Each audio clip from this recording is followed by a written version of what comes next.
بسم اللہ الرحمن الرحیم۔ حضرت ابو ذر غفاری رضی اللہ عنہ کا زہد۔ حضرت ابو اسما رحمۃ اللہ علیہ کہتے ہیں، میں حضرت ابو ذر رضی اللہ عنہ کے پاس گیا۔ اس وقت وہ ربضہ بستی میں تھے۔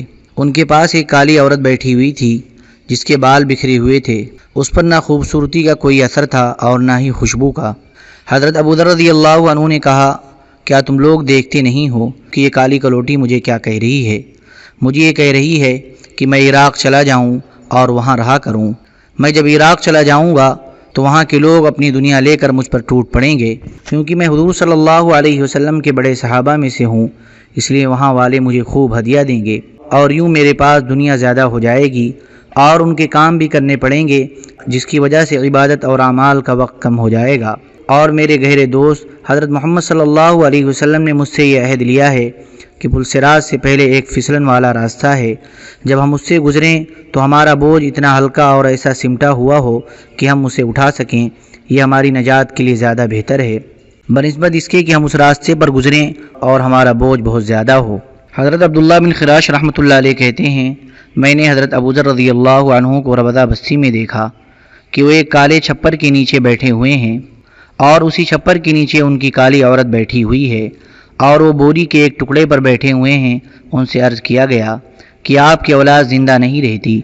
انہوں نے فرمایا کہ اللہ کا شکر ہے کہ وہ انہیں اس فانی گھر میں لے لیتا ہے اور ہمیشہ باقی رہنے والے گھر میں بوقت ضرورت ہمیں واپس کر دے گا اور وہ بچے ہمارے کام آئیں گے۔ پھر ساتھیوں نے عرض کیا، آپ اس عورت کے علاوہ کوئی اور خوبصورت عورت لے لیتے تو اچھا ہوتا۔ فرمایا، میں ایسی عورت سے شادی کروں جس سے مجھ میں تواضع پیدا ہو، یہ مجھے اس سے زیادہ محبوب ہے کہ میں ایسی عورت سے شادی کروں جس سے مجھ میں بڑائی پیدا ہو۔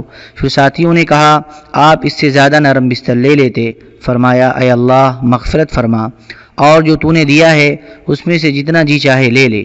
حضرت ابراہیم تیمی رحمۃ اللہ علیہ کے والد محترم کہتے ہیں، حضرت ابو ذر رضی اللہ عنہ سے کسی نے کہا، جیسے فلاں فلاں آدمیوں نے جائیداد بنائی ہے، آپ بھی اسی طرح جائیداد کیوں نہیں بنا لیتے؟ فرمایا، میں امیر بن کر کیا کروں گا؟ مجھے تو روزانہ پانی یا دودھ کا ایک گھونٹ اور ہر ہفتہ گندم ایک قفیز کافی ہے۔ ابو نعیم کی ایک روایت میں ہے کہ حضرت ابو ذر رضی اللہ عنہ نے فرمایا، میری روزی حضور صلی اللہ علیہ وسلم کے زمانے میں ایک سا تھی، میں مرتے دم تک اس سے زیادہ نہیں کر سکتا۔ حضرت ابو دردہ رضی اللہ عنہ کا زہد۔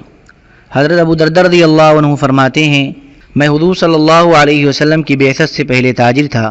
جب حضور صلی اللہ علیہ وسلم مبعوث ہوئے تو میں نے تجارت اور عبادت کو جمع کرنا چاہا، لیکن ایسا ٹھیک طور سے نہ ہو سکا، اس لیے میں نے تجارت چھوڑ دی اور عبادت کی طرف متوجہ ہو گیا۔ حضرت ابو دردہ رضی اللہ عنہ سے پچھلی حدیث جیسی حدیث مروی ہے اور اس میں مزید یہ بھی ہے کہ انہوں نے یہ بھی فرمایا کہ اس ذات کی قسم جس کے قبضے میں میری جان ہے، آج مجھے یہ بات بھی پسند نہیں ہے کہ مسجد کے دروازے پر میری ایک دکان ہو اور مسجد کی نماز باجماعت مجھ سے ایک بھی فوت نہ ہو اور مجھے اس دکان سے روزانہ 40 دینار نفع ہو، جو سب میں اللہ کے راستے میں صدقہ کر دوں۔ ان سے کسی نے پوچھا کہ آپ یہ کیوں نہ پسند کرتے ہیں؟ فرمایا کہ حساب کی سختی کی وجہ سے۔ حضرت ابو دردہ رضی اللہ عنہ فرماتے ہیں، مجھے اس بات سے خوشی نہیں ہو سکتی کہ میں مسجد کے دروازے پر کھڑے ہو کر خرید و فروخت کروں اور روزانہ مجھے 300 درہم اس سے نفع ہو اور میں تمام نمازیں مسجد میں جماعت سے ادا کروں۔ میں یہ نہیں کہتا کہ اللہ تبارک و تعالیٰ نے بیچنے کو حلال نہیں کیا اور سود کو حرام کیا ہے، بلکہ میں چاہتا ہوں کہ میں ان لوگوں میں سے ہو جاؤں جنہیں تجارت اور بیچنا اللہ کی یاد سے غافل نہیں کر سکتا۔ حضرت خالد بن حدیر اسلمی رحمۃ اللہ علیہ کہتے ہیں، میں حضرت ابو دردہ رضی اللہ عنہ کی خدمت میں گیا۔ ان کے نیچے کھال یا اون کا بستر تھا اور ان کے اوپر اونی چادر تھی اور کھال کے جوتے تھے اور وہ بیمار تھے اور انہیں خوب پسینہ آیا ہوا تھا۔ میں نے ان سے کہا، اگر آپ چاہتے تو اپنے بستر پر چاندی والا غلاف چڑھا لیتے اور زعفرانی چادر اوڑھ لیتے جو کہ امیر المؤمنین آپ کے پاس بھیجا کرتے ہیں۔ انہوں نے فرمایا، ہمارا ایک گھر ہے جہاں ہم جا رہے ہیں اور اسی کے لیے ہم عمل کر رہے ہیں کہ جتنا مال آتا ہے سب دوسروں کو دے دیتے ہیں تاکہ اگلے گھر یعنی آخرت میں کام آئے۔ حضرت حسان بن عطیہ رحمۃ اللہ علیہ کہتے ہیں، حضرت ابو دردہ رضی اللہ عنہ کے کچھ ساتھی ان کے یہاں مہمان بنے، چنانچہ انہوں نے ان کو کھانا کھلایا اور ان کی مہمانی کی، لیکن گھر میں سامان اور بستر وغیرہ کم تھے، جس کی وجہ سے کچھ ساتھیوں نے گھوڑے کی پشت پر کاٹھی کے نیچے جو چادر ڈالی جاتی ہے اس پر رات گزاری اور کچھ اپنے کپڑے پر جیسے تھے ویسے ہی لیٹے رہے۔ جب صبح کو حضرت ابو دردہ رضی اللہ عنہ ان کے پاس آئے تو انہوں نے محسوس کیا کہ ان کے مہمان بستروں کے نہ ہونے کی وجہ سے کچھ محسوس کر رہے ہیں، تو فرمایا ہمارا ایک گھر ہے، ہم اسی کے لیے جمع کر رہے ہیں اور ہم نے لوٹ کر وہیں جانا ہے، اس لیے جتنا مال آتا ہے سب دوسروں پر خرچ کر دیتے ہیں، اپنے پاس کچھ نہیں رکھتے۔ حضرت محمد بن کعب رحمۃ اللہ علیہ کہتے ہیں کچھ لوگ سخت سردی کی رات میں حضرت ابو دردہ رضی اللہ عنہ کے مہمان بنے۔ حضرت ابو دردہ رضی اللہ عنہ نے ان کے پاس گرم کھانا تو بھیجا لیکن لحاف نہ بھیجا۔ ان میں سے ایک آدمی نے کہا انہوں نے ہمارے لیے کھانا تو بھیجا ہے لیکن سردی دور کرنے کا انتظام نہیں کیا، اس وجہ سے اس سخت سردی میں ہمیں کھانا کھانے کا مزہ نہ آیا۔ میں تو حضرت ابو دردہ رضی اللہ عنہ کو یہ بات ضرور بتاؤں گا۔ دوسروں نے کہا چھوڑو نہ بتاؤ، لیکن وہ نہ مانا اور حضرت ابو دردہ رضی اللہ عنہ کے پاس چلا گیا۔ جب وہ دروازے پر جا کر کھڑا ہوا تو اس نے دیکھا کہ حضرت ابو دردہ رضی اللہ عنہ بیٹھے ہوئے ہیں اور ان کی بیوی پر تھوڑے سے ناقابل ذکر کپڑے ہیں۔ یہ دیکھ کر اس نے واپس جانے کا ارادہ کیا اور حضرت ابو دردہ رضی اللہ عنہ سے کہا میرا خیال ہے یہ رات آپ نے بھی ہماری طرح لحاف کے بغیر ہی گزاری ہے۔ حضرت ابو دردہ رضی اللہ عنہ نے فرمایا ہمارا ایک گھر ہے جہاں ہم نے جانا ہے، ہم نے اپنے سارے بستر اور لحاف وہاں پہلے سے بھیج دیے ہیں، اگر ان میں سے کوئی چیز تمہیں یہاں ملتی تو تم اسے ہمارے پاس ضرور بھیج دیتے۔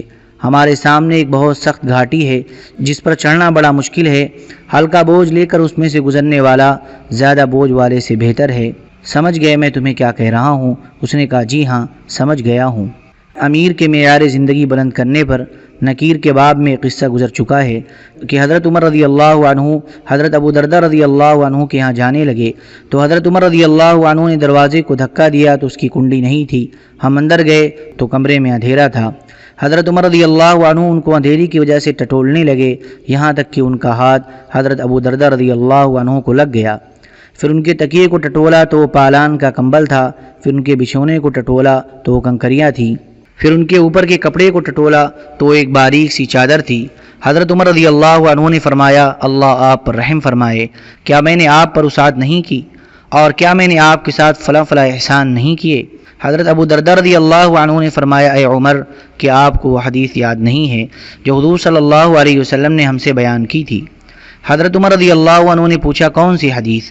انہوں نے کہا حضور صلی اللہ علیہ وسلم نے فرمایا تم میں سے ایک آدمی کے پاس زندگی گزارنے کا اتنا سامان ہونا چاہیے جتنا سوار کے پاس سفر کا توشہ ہوتا ہے۔ حضرت عمر رضی اللہ عنہ نے فرمایا ہاں یاد ہے۔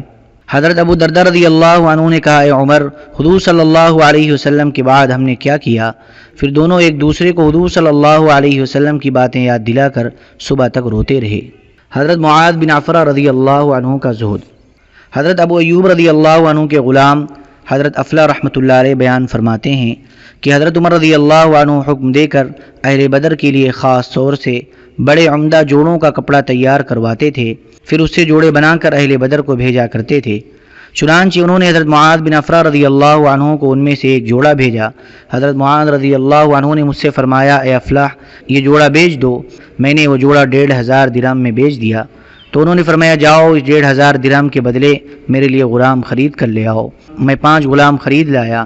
انہوں نے دیکھ کر فرمایا جو آدمی 1500 درہم کے 5 غلام خرید کر انہیں آزاد کر سکتا ہے وہ اس رقم کے 2 چھلکے پہن لے، واقعی وہ بہت بیوقوف ہے۔ اے غلاموں جاؤ تم سب آزاد ہو۔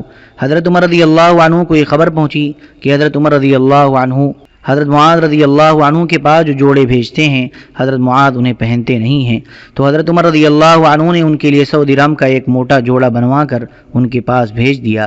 جب قاصد وہ جوڑا لے کر ان کے پاس آیا تو حضرت معاذ نے فرمایا میرا خیال یہ ہے کہ حضرت عمر نے یہ جوڑا دے کر تمہیں میرے پاس نہیں بھیجا ہے۔ اس قاصد نے کہا نہیں آپ کے پاس ہی بھیجا ہے۔ انہوں نے وہ جوڑا لیا اور لے کر حضرت عمر رضی اللہ عنہ کی خدمت میں آئے اور کہا اے امیر المؤمنین کیا آپ نے یہ جوڑا میرے پاس بھیجا ہے؟ حضرت عمر رضی اللہ عنہ نے فرمایا ہاں میں نے بھیجا ہے۔ ہم پہلے تمہارے پاس ان قیمتی جوڑوں میں سے بھجوایا کرتے تھے جو تمہارے اور تمہارے بدری بھائیوں کے لیے بھجوایا کرتے تھے، لیکن مجھے پتہ چلا کہ تم اسے پہنتے نہیں ہو، اس لیے اس دفعہ میں نے تمہارے پاس یہ معمولی جوڑا بھیج دیا ہے۔ انہوں نے کہا اے امیر المؤمنین میں اگرچہ وہ جوڑا پہنتا نہیں لیکن میں یہ چاہتا ہوں کہ آپ کے پاس جو بہترین چیز ہے مجھے اس میں سے ملے۔ چنانچہ حضرت عمر رضی اللہ عنہ نے ان کو حسب سابق وہی عمدہ جوڑا دے دیا۔ حضرت لجلاج غطفانی رضی اللہ عنہ کا زہد۔ حضرت لجلاج غطفانی رضی اللہ عنہ فرماتے ہیں جب سے میں حضور صلی اللہ علیہ وسلم کے ہاتھ پر مسلمان ہوا ہوں کبھی میں نے پیٹ بھر کر کھانا نہیں کھایا، بس بقدر ضرورت کھاتا اور پیتا ہوں۔ امام بیہقی نے اس کے بعد مزید روایت کیا ہے کہ وہ 120 سال زندہ رہے، 50 سال جاہلیت میں اور 70 سال اسلام میں۔ حضرت عبداللہ بن عمر رضی اللہ عنہما کا زہد۔ حضرت حمزہ بن عبداللہ بن عمر رضی اللہ عنہما کہتے ہیں، حضرت عبداللہ بن عمر رضی اللہ عنہما اس وقت کھانا کھاتے جب ساتھ کھانے والا کوئی اور بھی ہوتا، اور جب کھاتے تو چاہے کھانا کتنا زیادہ ہوتا پیٹ بھر کر نہ کھاتے۔ چنانچہ ایک مرتبہ حضرت ابن مطیع رحمۃ اللہ علیہ ان کی عیادت کرنے آئے تو انہوں نے دیکھا کہ ان کا جسم بہت دبلا ہو چکا ہے، تو انہوں نے ان کی بیوی حضرت صفیہ سے کہا، کیا تم ان کی اچھی طرح دیکھ بھال نہیں کرتی ہو؟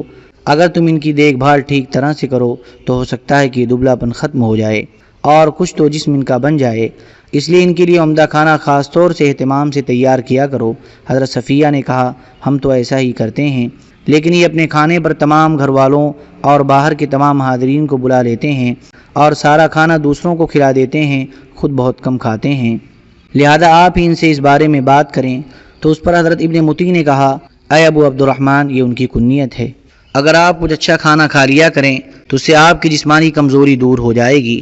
تو انہوں نے فرمایا، 8 سال مسلسل ایسے گزرے ہیں کہ میں نے کبھی پیٹ بھر کر نہیں کھایا، یا صرف ایک مرتبہ ہی پیٹ بھر کر کھایا ہوں۔ اب تم چاہتے ہو کہ میں پیٹ بھر کر کھایا کروں، جبکہ گدھے کی پیاس جتنی زندگی رہ گئی ہے۔ حضرت عمر بن حمزہ بن عبداللہ رحمۃ اللہ علیہ کہتے ہیں، میں اپنے والد کے ساتھ بیٹھا ہوا تھا کہ اتنے میں ایک آدمی گزرا اور اس نے کہا، آپ مجھے بتائیں کہ جس دن میں نے آپ کو حضرت عبداللہ بن عمر رضی اللہ عنہما سے جرف مقام پر بات کرتے ہوئے دیکھا تھا، آپ نے ان کو کیا کہا تھا؟ انہوں نے کہا، میں نے ان سے کہا تھا، اے ابو عبد الرحمن، آپ کا جسم بہت دبلا ہو گیا ہے اور عمر بہت زیادہ ہو گئی ہے، آپ کی مجلس میں بیٹھنے والے نہ آپ کا حق پہچانتے ہیں اور نہ آپ کا مقام، آپ یہاں سے گھر واپس جا کر اپنے گھر والوں سے کہیں کہ وہ آپ کے لیے خاص طور سے اچھا سا کھانا تیار کر دیا کریں۔ انہوں نے کہا، تیرا بھلا ہو، اللہ کی قسم میں نے 11 سال سے، بلکہ 12 سال سے، بلکہ 13 سال سے، بلکہ 14 سال سے ایک دفعہ بھی پیٹ بھر کر کھانا نہیں کھایا۔ اب تو گدھے کی پیاس جتنی زندگی باقی رہ گئی ہے، اب یہ کیسے ہو سکتا ہے؟ حضرت عبید اللہ بن عدی رحمۃ اللہ علیہ حضرت عبداللہ بن عمر رضی اللہ عنہ کے غلام تھے، وہ عراق سے آئے اور انہوں نے حضرت عبداللہ رضی اللہ عنہ کی خدمت میں حاضر ہو کر انہیں سلام کیا اور عرض کیا، میں آپ کے لیے ہدیہ لایا ہوں۔ حضرت عبداللہ نے پوچھا، کیا ہے؟ انہوں نے کہا، جوارش ہے۔ حضرت عبداللہ نے پوچھا، جوارش کیا چیز ہوتی ہے؟ انہوں نے کہا، اس سے کھانا ہضم ہو جاتا ہے۔